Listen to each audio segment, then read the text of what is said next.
Hola, buenos días. Mi nombre es Montserrat Ariza Soriano y voy a presentar un trabajo de amparo directo para la licenciada Gabriela. Empezaré a hablar sobre el juicio de amparo directo.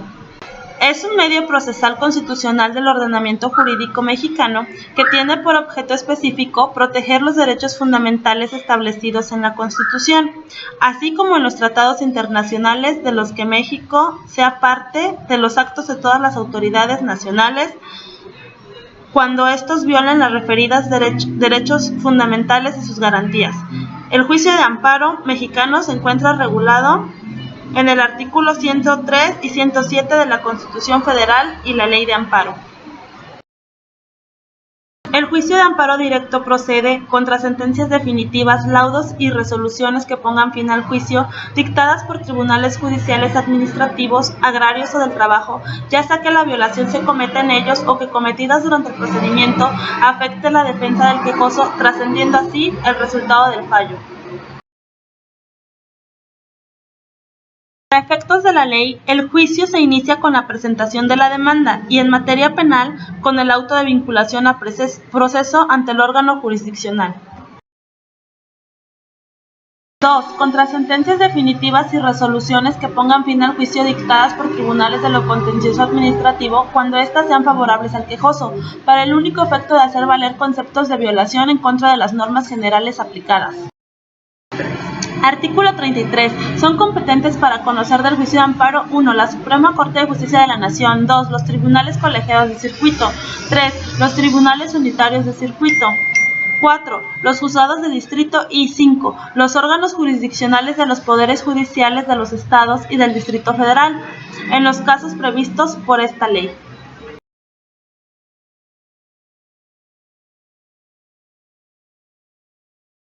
Artículo 5. Son partes en el juicio de amparo 1. El quejoso, quien teniendo tal carácter aduce ser titular de un derecho subjetivo o de un interés legítimo individual o colectivo, siempre que alegue que la norma, acto u omisión reclamados violan los derechos previstos en el artículo 1 de la presente ley. 2. La autoridad responsable, que teniendo tal carácter, con independencia de su naturaleza formal, la que dicta, ordena, ejecuta o trata de ejecutar el acto que crea, modifica o extinga situaciones jurídicas en forma unilateral y obligatoria.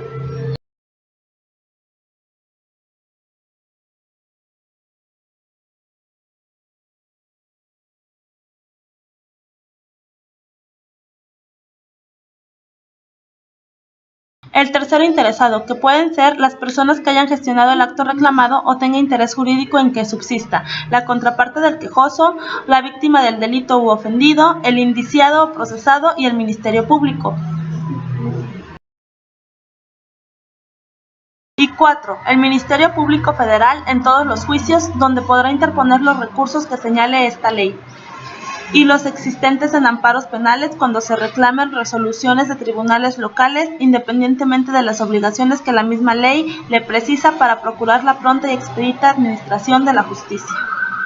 Los requisitos de la demanda de amparo directo se deberán formular por escrito y se expresará el nombre y domicilio del quejoso y de quien promueva en su nombre, el nombre y domicilio del tercero perjudicado, la autoridad o autoridades responsables, la sentencia definitiva, laudo o resolución que hubiera puesto fin al juicio, la fecha en que se haya notificado la sentencia definitiva, laudo o resolución que hubiera puesto fin al juicio o la fecha en que haya tenido conocimiento el quejoso de la resolución recurrida, los preceptos constitucionales cuya violación se reclame y el concepto o conceptos de la misma violación, y la ley que en concepto del quejoso se haya aplicado inexactamente o la que dejó de aplicarse cuando las violaciones reclamadas se hagan consistir en inexacta aplicación de las leyes de fondo. Términos y etapas. Según el artículo 17, el plazo para presentar la demanda de amparo es de 15 días. Y, según el artículo 20, el juicio puede promoverse por escrito, comparecencia o medios electrónicos en cualquier día y hora. La presentación de las demandas o las promociones de término en forma electrónica podrán enviarse hasta las 24 horas del día de su vencimiento. Cuando el órgano judicial de amparo reciba informe de la autoridad responsable de que ya cumplió la ejecutoria, dará vista al quejoso y, en su caso, al tercero interesado, para que dentro del plazo de 3 días manifiesten lo que a su derecho convenga.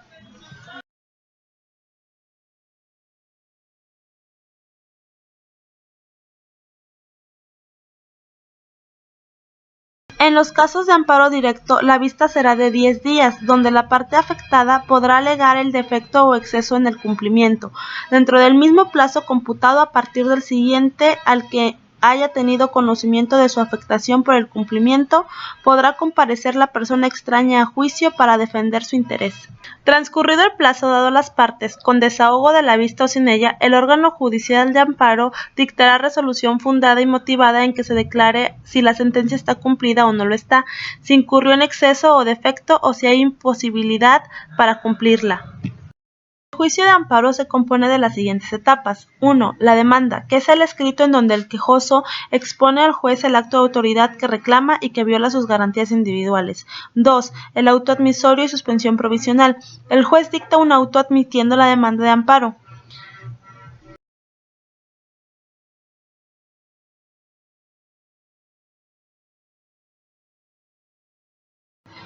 3. Audiencia incidental. Esta audiencia se fija en un promedio de 4 días hábiles posteriores al auto admisorio de la demanda de amparo y tiene por objeto el que las autoridades rindan su informe previo y afirme o niegue los hechos narrados por el quejoso.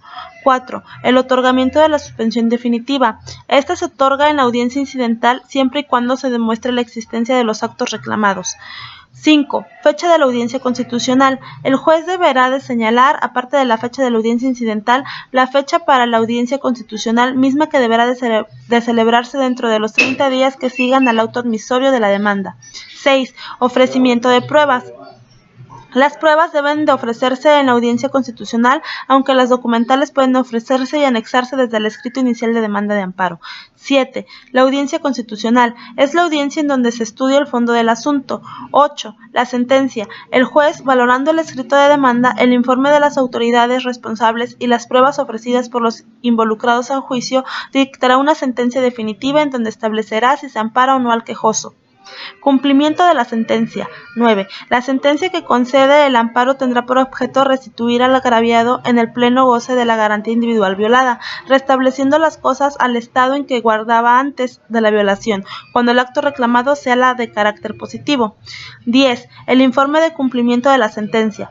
La autoridad responsable deberá de informar al juez el cumplimiento de la sentencia y en caso de que no lo haga, el quejoso podrá solicitar al juez que aperciba y obligue a la autoridad a hacerlo. 11. Recurso de revisión. El quejoso, el tercero perjudicado y la autoridad responsable podrán interponer el recurso de revisión contra la sentencia que pronuncia el juez en un término de 10 días hábiles posteriores a la notificación de la sentencia. Y 12. Substanciación del recurso de revisión. El recurso de revisión será resuelto por el Tribunal Colegiado de Circuito competente de acuerdo al juez de distrito de que se trate, y su resolución no acepta recurso alguno, por lo que su sentencia quedará firme.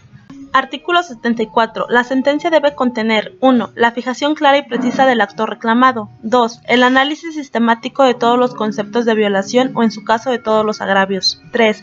La valoración de las pruebas admitidas y desahogadas en el juicio.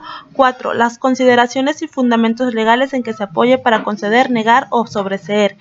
5. Los efectos o medidas en que se traduce la concesión del amparo y, en caso de amparos directos, el pronunciamiento respecto de todas las violaciones procesales que se hicieron valer y aquellas que, cuando proceda el órgano jurisdiccional, advierten su suplencia de la queja, además de los términos precisos y en que deba pronunciarse la nueva resolución. Y 6. Los puntos resolutivos en los que se exprese el acto, norma u omisión por el que se conceda, niegue o sobresea el amparo, y, cuando sea el caso, los efectos de la concesión en congruencia con las partes considerativas. Artículo 80. En el juicio de amparo solo se admitirán los recursos de revisión, queja y reclamación, y tratándose del cumplimiento de sentencias, el de inconformidad.